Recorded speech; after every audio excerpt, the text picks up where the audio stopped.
Bonjour tout le monde. Alors si vous voyez cette vidéo, c'est que je suis mort. Non, en fait, je suis bien malade depuis plusieurs jours. J'ai la grippe, tout le monde est malade en ce moment. Donc j'enregistre cette vidéo au cas où je ne sois pas assez en forme pour venir demain matin. Alors c'est pas idéal, évidemment, mais comme ça, on n'aura pas besoin de faire que quelqu'un prêche un message qui est sur un autre texte en dehors de la série sur Exode qu'on vient tout juste de recommencer. En plus, vous n'aurez pas besoin de m'entendre me moucher, tousser, boire de l'eau sans cesse. Je pourrais retourner tranquillement au lit juste après que j'ai terminé. Donc voilà, c'est un peu dommage parce que vous me manquez et c'est pas idéal, mais j'espère que vous arriverez à suivre quand même et que Dieu fera son travail à travers sa parole. Donc je suis déjà compris et puis on va commencer. Père, nous te remercions pour ta parole. Tu vois la circonstance moins idéale de ce message, mais je prie que tu parles à travers ta parole quand même.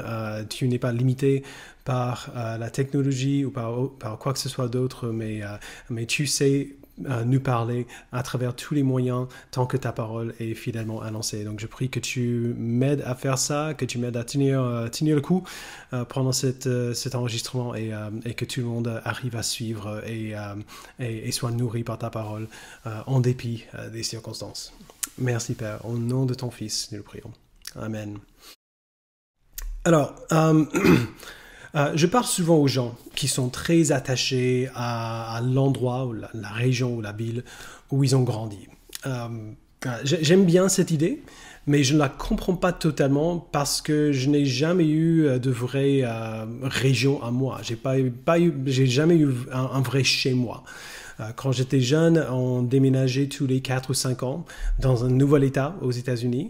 Je suis né dans le Dakota du Nord et on a déménagé après dans le Michigan, l'Oklahoma, le Washington, le Tennessee et la Floride. Alors je dis que je viens de la Floride parce que c'est plus facile comme ça.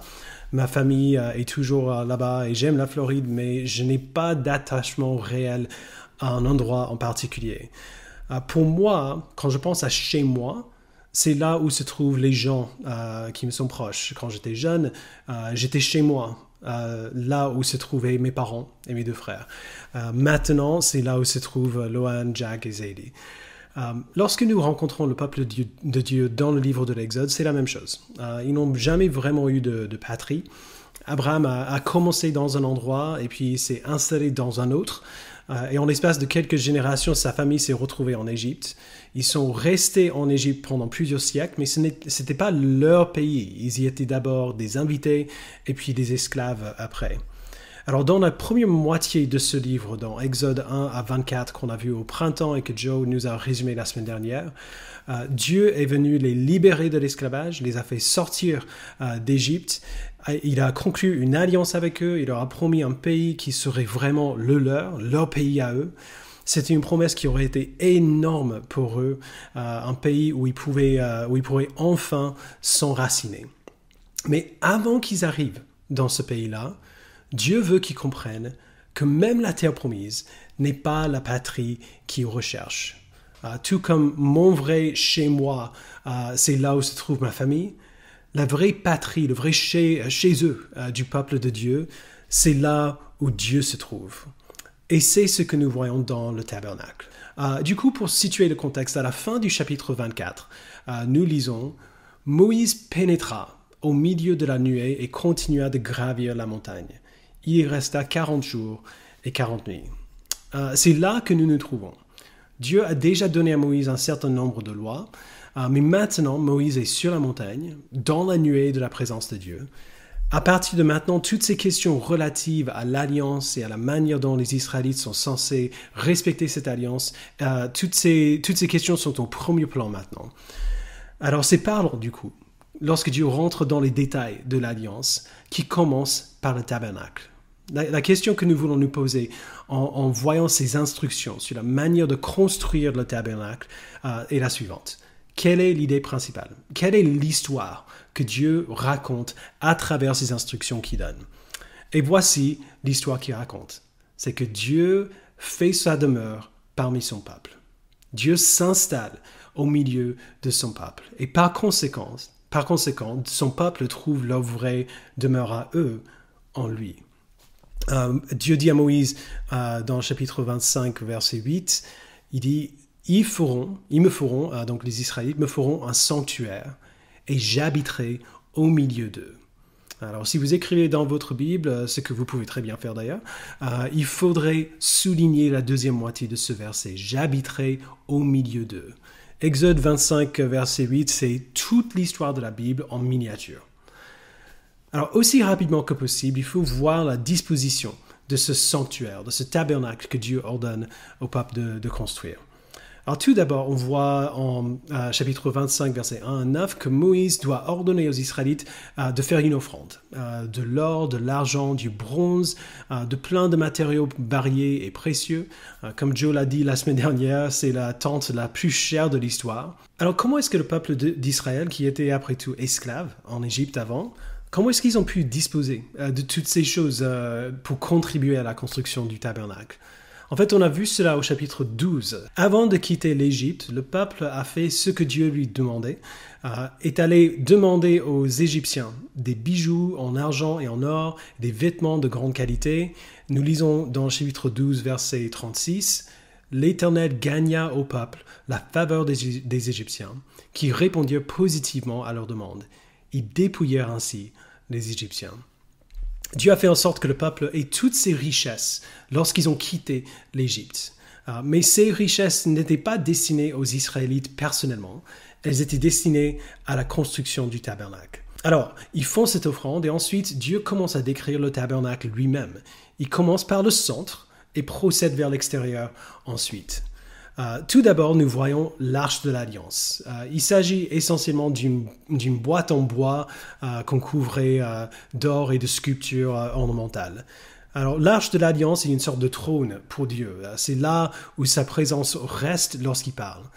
Elle est conservée dans une pièce appelée le lieu très saint, qui est séparée du reste du tabernacle par un rideau très épais. L'arche est le seul objet dans cette pièce. Alors, dans la pièce suivante, nous trouvons un certain nombre d'objets, tous en or ou alors recouverts d'or. On les voit dans la suite du chapitre 25. On a ici une table pour les pains, un autel pour l'encens et un chandelier en or. Et puis au chapitre 26, nous voyons une description de la tente elle-même, le cadre en planches de bois recouvert d'or et les différentes couvertures qui la recouvrent, et il y en a plusieurs. Après cela, dans le chapitre 27 décrit le parvis extérieur, une cour clôturée à l'extérieur du tabernacle. Alors dans la cour, on ne trouve plus d'objets en or, mais en bronze plutôt, en matériaux beaucoup plus ordinaires. Il y a un bassin pour se laver et un autel de bronze pour offrir des sacrifices à Dieu. Là c'est trois chapitres où on ne voit que des descriptions de ces éléments-là. Alors c'est facile quand on le lit comme ça de penser que tout ça c'est quand même un peu exagéré. Les Israélites sont maintenant un peuple du désert et pourtant ils ont ce centre de culte incroyablement somptueux. On dirait quand même que ces dépenses sont un peu trop extravagantes peut-être pour eux, mais c'est pas le cas. L'extravagance du sanctuaire n'est pas une question de vanité, elle est là pour raconter une histoire.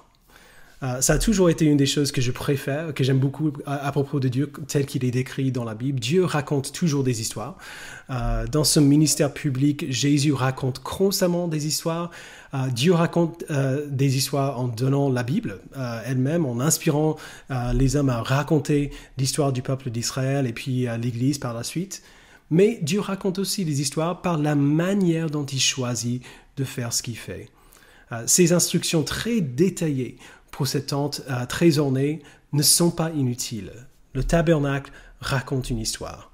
Alors la question, c'est de savoir quelle histoire le tabernacle raconte. Alors pour le dire très simplement, le tabernacle raconte l'histoire d'une demeure, l'histoire de notre chez nous.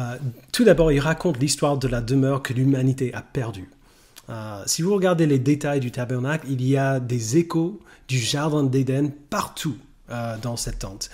J'en citerai que quelques-uns. Si vous regardez la liste des matériaux qui ont été rassemblés pour le tabernacle, dans le chapitre 25, versets 3 à 7, elle commence par l'or, cette liste, elle commence par l'or et elle se termine par les pierres d'onyx. Alors si nous regardons Genèse 2, verset 12, qui est une partie de la description du Jardin d'Éden, on voit « L'or de ce pays est pur, on y trouve aussi le bdellium et la pierre d'onyx ». C'est pas non plus un hasard si le chandelier, avec ses bourgeons et ses fleurs, ressemble à un arbre qui donne de la lumière.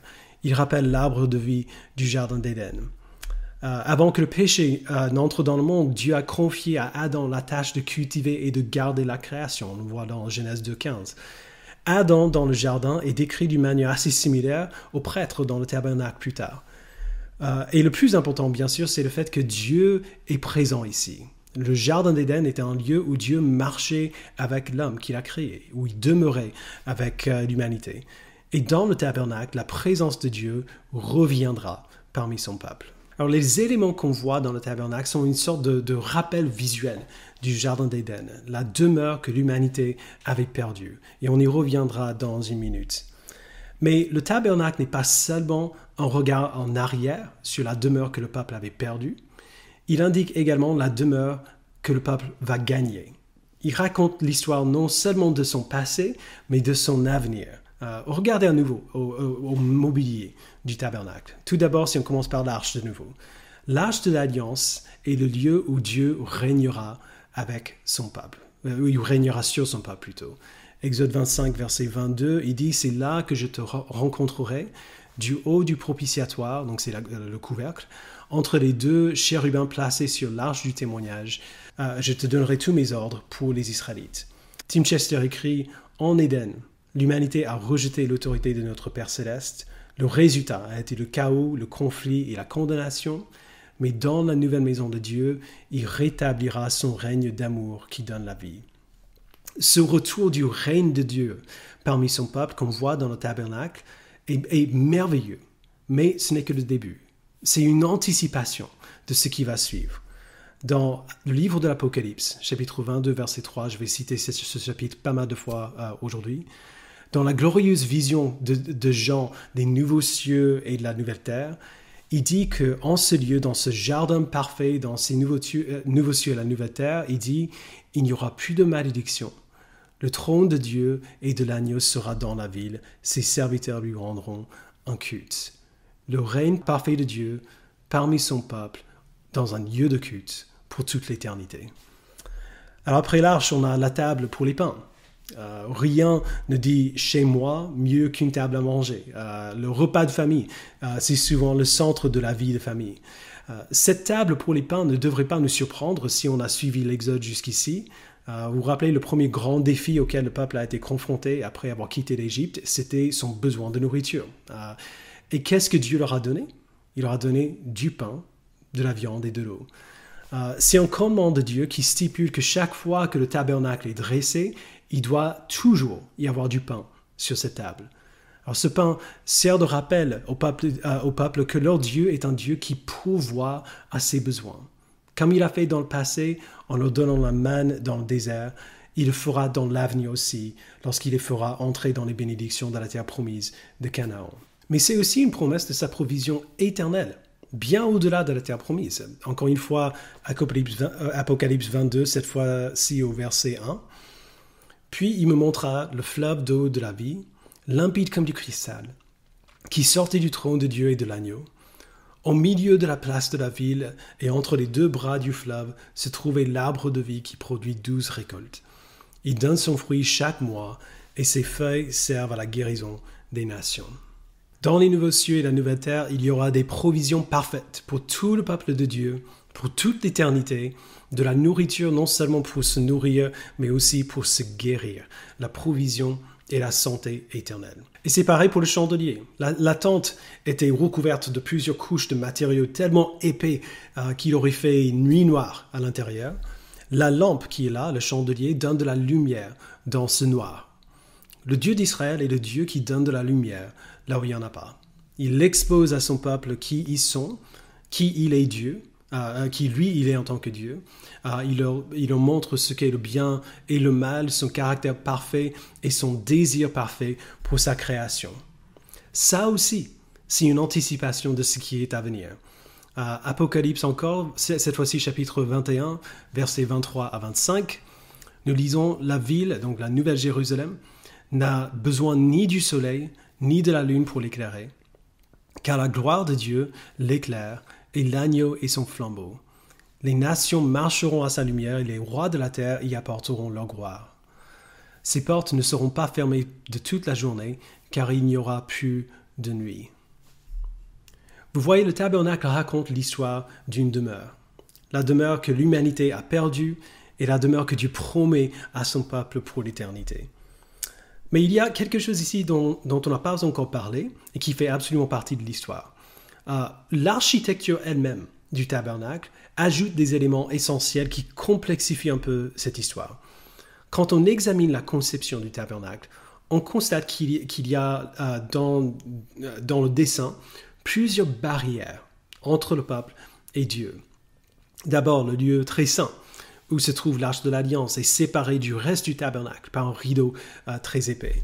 Seul le grand prêtre peut y entrer et il ne pouvait le faire qu'une fois par an. Alors, dans le lieu très saint, même au-dessus de l'arche, on voyait le propitiatoire, le couvercle de l'arche. Et sur ce couvercle, on a des sculptures de 2 chérubins en or qui rappellent les chérubins qui gardaient l'entrée du jardin d'Éden une fois que Dieu en avait banni l'homme et la femme. Donc ils sont là comme des gardiens de la présence de Dieu. Ensuite, il y a la salle extérieure du tabernacle, coupée du monde extérieur, le reste du monde dans le désert par ces épaisses couvertures. Et enfin, il y a le parvis extérieur qui est dehors, mais même là, dans ce parvis, l'accès était de nouveau coupé par des toiles qui étaient tout autour. Ces barrières entre le peuple de Dieu et Dieu lui-même, la présence de Dieu, protégeaient le peuple de la sainteté de Dieu. J'ai déjà dit que le tabernacle racontait l'histoire de la demeure que l'humanité avait perdue. Alors pourquoi est-ce qu'on l'a perdue? L'homme a perdu sa demeure avec Dieu parce qu'il s'est rebellé contre lui. Il s'est rebellé contre son Créateur et il a voulu être son propre maître. Notre bon roi de grâce a créé l'humanité, nous a placés dans un paradis et nous avons voulu construire notre propre royaume. C'est de ce désir qu'on parle quand on parle du péché. Et le péché est un cancer qui a corrompu toute l'humanité. Il a rendu impossible notre union avec Dieu parce que Dieu est un Dieu saint et il ne peut pas s'unir au péché. Alors ce qu'il faut comprendre ici, et c'est un peu la clé pour comprendre le sens du tabernacle, c'est que normalement, Dieu ne peut pas demeurer avec son peuple, parce que c'est un peuple pécheur et que Dieu est un Dieu saint. Pour que ce soit possible, il fallait que leur péché soit couvert. Et c'est à cela que servait l'autel de bronze qu'on trouve dans le parvis du tabernacle. Les sacrifices devaient être offerts dans la cour, sur l'autel, et avant même de voir tous les détails sur la manière dont ces sacrifices sont faits et quand ils sont faits, on voit ici un détail important. Il y avait une grille sur l'autel pour que les cendres puissent tomber en dessous et être enlevées par la suite. Autrement dit, l'autel a été construit pour être nettoyé et réutilisé. Ces sacrifices que le peuple faisait pour couvrir le péché, entre guillemets, devaient être répétés en boucle. Ce n'était pas une solution parfaite ou permanente au problème du péché. Et c'est bien ça le problème. Le tabernacle n'était pas la solution ultime de Dieu pour le péché. Le tabernacle n'était pas la demeure ultime pour Dieu, ni la demeure ultime pour le peuple de Dieu. Le tabernacle racontait une histoire, celle de la demeure que nous avons perdue, de la demeure que nous avons gagnée en Dieu, que Dieu nous a donnée, et de la demeure que nous aurons un jour pour l'éternité. On le voit très clairement dans le fait que le tabernacle lui-même n'est pas un bâtiment fait de briques ou de bois, c'est une tente conçue pour être démontée, transportée dans un autre lieu et remontée après. Et si vous connaissez l'histoire du peuple d'Israël dans le reste de la Bible, vous savez que c'est ce que le peuple oubliait sans cesse. Leur demeure, leur chez eux, le lieu où ils trouvaient leur identité, auquel ils étaient profondément attachés, leur demeure est devenue leur rituel, leur rite, leur histoire, leurs habitudes. Leur demeure est devenue leur temple à Jérusalem. Ces choses, les rituels, les rites, le temple, n'étaient pas mauvaises, ces choses venaient de Dieu, mais elles n'étaient jamais le but principal.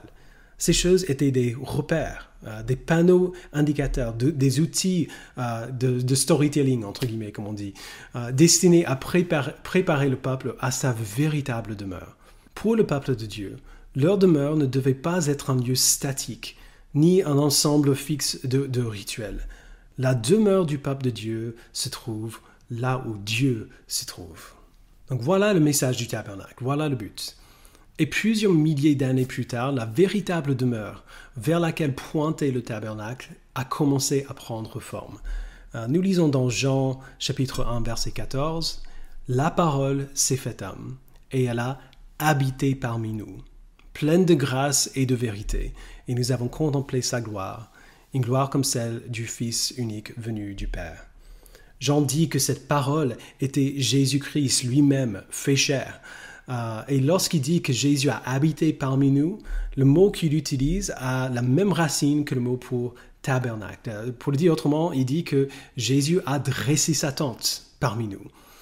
Dès le début, lorsque nous pensons à Jésus, Jean veut que nous nous souvenions du tabernacle. Parce que chaque élément du tabernacle qu'on vient de voir se reflète en Jésus lui-même.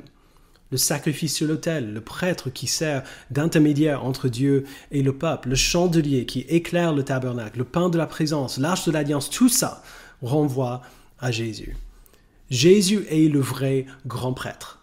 C'est Dieu lui-même qui sert d'intermédiaire. Le Fils de Dieu nous introduit dans la présence du Père, nous présente comme les enfants parfaits et sans tache de Dieu. Et non seulement il est le vrai grand prêtre, Jésus est aussi le vrai sacrifice. Le Fils de Dieu livré pour nous, un sacrifice parfait pour nos péchés passés, présents et futurs. Le Fils prend tous nos péchés sur lui-même et s'est fait punir pour ses péchés à notre place. Tous les péchés du peuple de Dieu sont effacés par le sacrifice de Christ. Nous lisons dans Hébreux chapitre 9 verset 11. « Quant à Christ, il est venu comme grand prêtre des biens à venir. Il a traversé le tabernacle plus grand et plus parfait, qui n'est pas construit par la main de l'homme, c'est-à-dire qui n'appartient pas à cette création. Et il est entré une fois pour toutes dans le lieu très saint, non pas avec le sang de boucs et de jeunes taureaux, mais avec son propre sang. Il nous a ainsi obtenu un rachat éternel. Jésus est le vrai grand prêtre et le vrai sacrifice pour nos péchés. En plus, Jésus est la vraie arche. C'est en lui que nous vivons sous le règne de Dieu. Parce que Jésus n'est pas seulement notre sauveur et notre frère, il est notre roi. La lettre aux Hébreux encore, à chapitre 1, verset 3. Le Fils est le reflet de sa gloire et l'expression de sa personne. Il soutient tout par sa parole puissante. Après avoir accompli la purification de nos péchés, il s'est assis à la droite de la majesté divine dans les lieux très hauts. Après, Jésus est le vrai lieu très saint. En lui, nous avons un accès ultime à Dieu. Le lieu très saint est désormais accessible à tout le peuple de Dieu. Éphésiens 2, versets 17 et 18. Il est venu annoncer la paix à vous qui étiez loin et à ceux qui étaient près, à travers lui, donc à travers Christ. En effet, nous avons les uns les autres accès auprès du Père par le même esprit. Jésus est le vrai pain. Il a dit dans Jean chapitre 6 verset 35, « C'est moi qui suis le pain de la vie. Celui qui vient à moi n'aura jamais faim et celui qui croit en moi n'aura jamais soif. » Il est notre provision ultime, il est notre satisfaction ultime. Et enfin, Jésus est la vraie lumière. Jean 8 verset 12, Jésus dit, « Je suis la lumière du monde. Celui qui me suit ne marchera pas dans les ténèbres, mais il aura au contraire la lumière de la vie. » Vous voyez, le tabernacle, malgré toute sa beauté incroyable, l'or, les pierres précieuses et le lin soigneusement tissé, toutes ces choses ne sont qu'une ombre. Si le tabernacle est conçu d'une manière tellement merveilleuse, tellement soigneuse, tellement ornementale, combien plus grandes sont les bénédictions que nous trouvons en Christ. Si le tabernacle est si beau en lui-même, combien plus beau est Christ lui-même. C'est une des raisons pour lesquelles la venue de Christ sur terre a été tellement incroyable. Des milliers d'années après le tabernacle, Jésus est venu dans les lieux tout à fait ordinaires, loin du temple de Jérusalem, auprès des gens tout à fait ordinaires. Et il a déclaré que le royaume de Dieu était là. Il a dit essentiellement « Je suis votre temple, je suis votre demeure ». Et lorsqu'il a promis le paradis, la caractéristique qui définit le paradis, c'est bien sa présence. Il a dit dans Jean 14, versets 2 et 3, Il y a beaucoup de demeures dans la maison de mon Père. Si ce n'était pas le cas, je vous l'aurais dit. Je vais vous préparer une place. Et puisque je vais vous préparer une place, je reviendrai et je prendrai avec moi, afin que là où je suis, vous y soyez aussi. Qu'est-ce qui caractérise et définit notre demeure? Cette place que Christ nous a préparée, ou nous prépare, c'est que là où il est, nous y serons aussi. Ça veut dire que même au paradis, le paradis lui-même n'est pas notre demeure. Même au paradis, le paradis lui-même n'est pas notre chez nous. C'est lui notre demeure. C'est en lui que nous sommes chez nous. Alors, je sais que ça fait beaucoup d'infos à assimiler, surtout par écran comme ça. Alors, on va revenir sur Terre juste quelques instants pour terminer. Nous sommes tous à la recherche d'un chez nous. C'est pour ça que les gens désirent une communauté. C'est pour ça que les gens veulent se marier, avoir des enfants. C'est pour ça qu'on cherche des carrières, des loisirs, des passions. On est tous à la recherche d'un endroit où on peut vraiment trouver notre place et découvrir pourquoi nous sommes ici. Le problème, vous avez sûrement remarqué, c'est que ça ne fonctionne jamais tout à fait comme on imagine. Une communauté qui nous convient vraiment est vraiment difficile à trouver. Le mariage est difficile. Élever des enfants est vraiment difficile. Les relations avec les parents sont souvent très difficiles. Les relations avec nos frères et sœurs biologiques sont souvent très difficiles.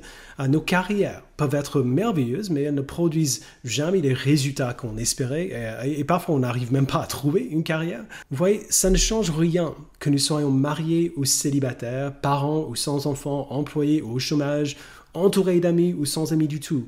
On a tous le même problème. On est tous à la recherche d'une demeure, d'un vrai chez nous. Et on ne parvient jamais à la trouver par nous-mêmes. C'est pour ça que cette citation de C.S. Lewis est devenue tellement célèbre. Si nous nous retrouvons avec un désir que rien dans ce monde ne peut satisfaire, l'explication la plus probable est que nous sommes faits pour un autre monde. Si tu as l'impression d'avoir cherché un chez-toi, une vraie demeure où tu peux trouver ton identité, ta place, si tu as l'impression d'avoir cherché ce Dieu toute ta vie sans jamais le trouver, c'est parce que tu n'étais pas censé le trouver ici. Tu as été créé pour trouver ta demeure en Christ. Si tu pensais avoir trouvé un vrai chez-toi, mais qui n'est pas à la hauteur de tes espérances, eh bien, c'est normal. Ce que tu croyais être ta vraie demeure n'est qu'un reflet très pâle de la demeure pour laquelle tu as été créé. Et si tu as trouvé ta demeure en Christ, mais que tu es encore en lutte avec le doute parce que c'est difficile de vivre pour lui, ça aussi c'est normal. Notre demeure n'est pas parfaite, en tout cas pas encore. Nous sommes encore ici dans ce monde déchu avec des corps faibles qui sont toujours habitués à pécher. Mais nous avons un avant-goût de ce que notre demeure sera. Vous voyez, même au paradis, notre demeure n'est pas un lieu. C'est l'endroit où lui, il se trouve. Toutes les glorieuses promesses du ciel n'auraient aucune valeur si Christ n'était pas là. Et la réalité merveilleuse, c'est que si nous sommes en Christ, et si notre demeure est là où il est, nous sommes chez nous, déjà, maintenant et pour toujours. Et cette vérité devrait nous conduire à une réalisation assez évidente. Si j'ai trouvé ma demeure en lui aujourd'hui, et si vous avez trouvé votre demeure en lui aujourd'hui, alors nous avons tous notre demeure en lui ensemble. Lorsque l'Église se rassemble, nous sommes véritablement chez nous. Encore plus que lorsque nous sommes avec nos parents ou nos frères ou sœurs ou nos conjoints ou nos enfants. Et ce sera le cas pour toute l'éternité. Notre demeure en lui aujourd'hui, notre demeure en Christ que nous avons en lui aujourd'hui n'est pas tout ce qu'elle sera un jour. Mais notre demeure en lui aujourd'hui est quand même réelle et glorieuse dès maintenant. Alors, si vous voulez un avant-goût du paradis, regardez un peu les visages de ceux qui vous entourent. Ça me frustre comme pas possible que je ne peux pas faire ça maintenant. Mais regardez un peu au visage des personnes qui vous entourent. Ce sont ces visages-là que vous allez voir pour toute l'éternité. Alors, enracinons-nous dans notre vraie famille. Apprenons à aimer Christ ensemble. Adorons Christ ensemble, glorifions Christ ensemble. Le tabernacle était orné d'or, de pierres précieuses, de lin, de ces rideaux soigneusement tissés. Notre maison, l'Église, est ornée de l'amour de Dieu, de l'amour des uns pour les autres et des bonnes œuvres qui en découlent. Alors vivons avec Dieu dans la demeure qu'il nous a donnée. Et si vous ne connaissez pas Christ aujourd'hui, j'aimerais vous dire une chose avant de terminer.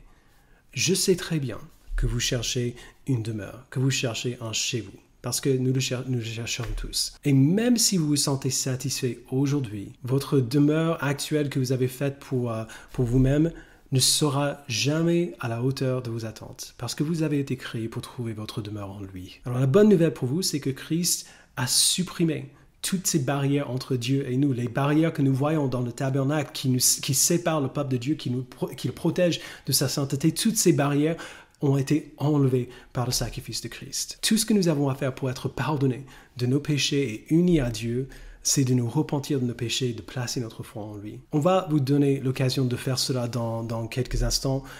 Et quand ce moment viendra, je vous supplie de le faire. Trouvez votre demeure en lui. Je vous invite à prier. Père, nous savons que nous cherchons tous une demeure, nous cherchons tous un chez nous. Nous savons, Père, que nous n'allons jamais trouver un chez nous parfait, une demeure parfaite en dehors de toi. Merci, Père, de nous avoir montré dès le début de la Bible que ton désir, c'était de demeurer au milieu de ton peuple, de demeurer avec ton peuple. Merci d'avoir réaffirmé ça dans la construction du tabernacle, dans le temple, et en Jésus lui-même qui préparait une place afin que là où il est, nous y soyons aussi. Je prie que tu nous donnes envie, que tu nous donnes une envie de plus en plus grande de trouver notre demeure en toi. Et si nous l'avons déjà trouvé, de nous réjouir, genre de prendre plaisir dans notre demeure que nous avons en toi. Merci, Père, de nous bénir par cette connaissance que nous sommes chez nous. Lorsque nous sommes avec toi, lorsque nous sommes ensemble, nous sommes chez nous, véritablement. Fais en sorte, Père, que nous puissions prendre plaisir dans notre maison, dans notre demeure que nous avons en toi. Et que ceux qui ne te connaissent pas, qu'ils aient envie de trouver leur demeure en toi et qui te cherchent de tout leur cœur. Merci, Père, de bénir l'Église aujourd'hui. Au nom de ton Fils, nous le prions. Amen. Vous venez d'écouter un enseignement enregistré à l'Église Connexion. En ce moment, notre Église a pour projet d'acheter un local permanent au cœur de Paris. Vous pouvez y contribuer en nous aidant à lever 6 millions d'euros d'ici décembre 2024 pour concrétiser cet achat. Toutes les infos sont disponibles sur église-connexion.com/plus. Que Dieu vous bénisse.